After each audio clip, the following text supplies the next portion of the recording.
John, you've traveled to the region of the former Yugoslavia numerous times. Is there anything you'd like to share as an American that strikes you as particularly interesting when you travel in the region? Yeah, actually, in that region, one thing that's always struck me, like, I get asked a lot of questions. What are the taboos? What do I need to be afraid of? I don't want to hurt anybody's feelings. And the refreshing thing I found about Bosnia, if you want to talk about a taboo is if you buy someone a coffee and you don't share it with them. A taboo in that part of the world, in the Balkans, in Sarajevo, is if you there's no such thing as a travel mug. If you want a cup of coffee, you have to sit down and have a cup of coffee. But for you know, a lot of people also wonder, like, well, there's Muslims there. Do they get offended? And my answer is that Bosnia is the most refreshing country I've ever been to in that regard. It's the only country I've ever been to where you can actually go climb a minaret in Mostar. They have one jamia, one mosque that is open for visitors, and you can look around and you can actually climb to the top of the menorah and look around. You can see all of Mostar in the countryside and the river. And the refreshing thing is there isn't a taboo. It's actually a very welcoming place. The Balkans are refreshing, and just if someone asked me, I'd like to learn more about Muslims or how they live. I think Bosnia would be an amazing place for a person to start.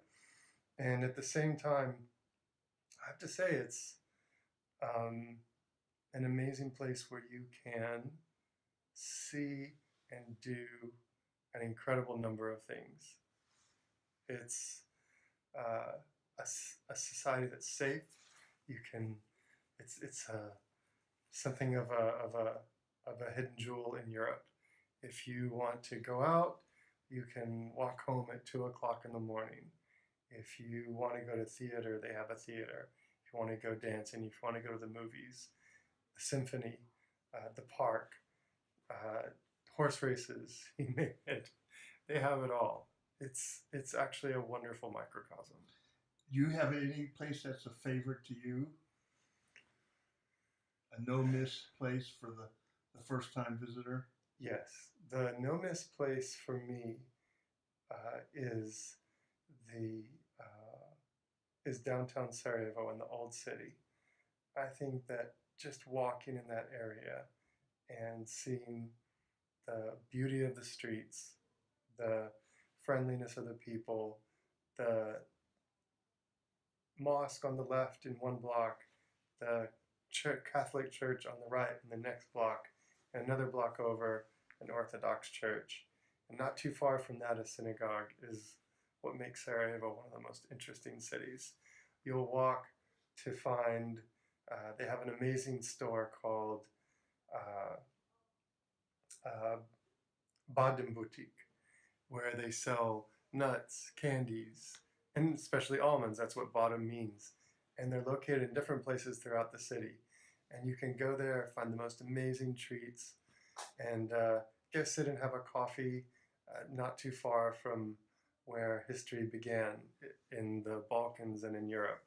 It's quite a treat that there's everything so close by, and not just within commuting distance, but within a short walk. Well, you've made it very enticing for those who are considering going on this very special trip that we'll have to the former Yugoslavia, which will certainly include Bosnia. And thank you for giving your insight and making a very exciting place to look forward to. My pleasure. Have a great trip.